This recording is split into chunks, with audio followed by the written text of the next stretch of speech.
વડોદરા મહાનગરપાલિકાની દબાણ શાખા દ્વારા કારેલીબાગ વિસ્તારમાં નડતરરૂપ દબાણો સામે કાર્યવાહી હાથ ધરી હતી। વડોદરા શહેરના કારેલીબાગ વિસ્તારમાં મ્યુનિસિપલ કોર્પોરેશનની દબાણ શાખા દ્વારા રાત્રિ સમયે અચાનક કાર્યવાહી હાથ ધરવામાં આવી હતી।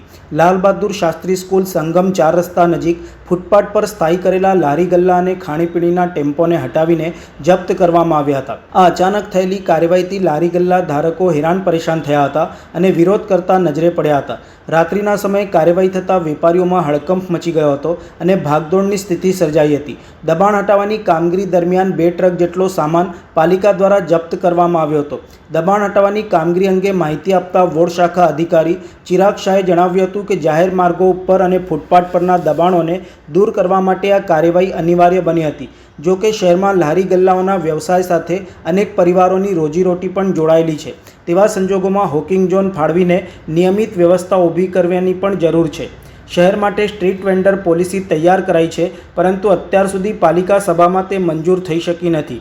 લોકોમાં એવી પણ ચર્ચા છે કે જો આ પોલિસી અમલમાં આવે તો દબાણોના રાજકીય લાભ લેતા લોકો મુશ્કેલીમાં મુકાઈ શકે છે। શહેરીજનોએ માંગ ઉઠાવી છે કે જ્યારે પાલિકા તંત્ર લારીઓ અને નાના દબાણો સામે કાર્યવાહી કરે છે ત્યારે તે મોટા માત્રાના દબાણો સામે પણ યોગ્ય પગલાં ભરે।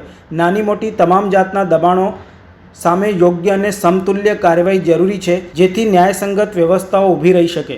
સંગમ 4 રસ્તા પાસે 4 રસ્તાની નજીકમાં આગળ રોડ ઉપર જે બધી લારીને કેબિનો લાગે છે એ દબાણ હટાવવાની કામગીરી આજે હાથમાં ધરવામાં આવી છે। હા, ખુરશી ટેબલ બધું રોડ ઉપર મૂકે છે, એ બધું આજે દબાણ હટાવવાની કામગીરી હાથ ધરવામાં આવી છે। 2 ટ્રક ભરીને સામાન જપ્ત કરવામાં આવ્યો છે। ચિરાગ શાહ, દબાણ શાખા અધિકારી।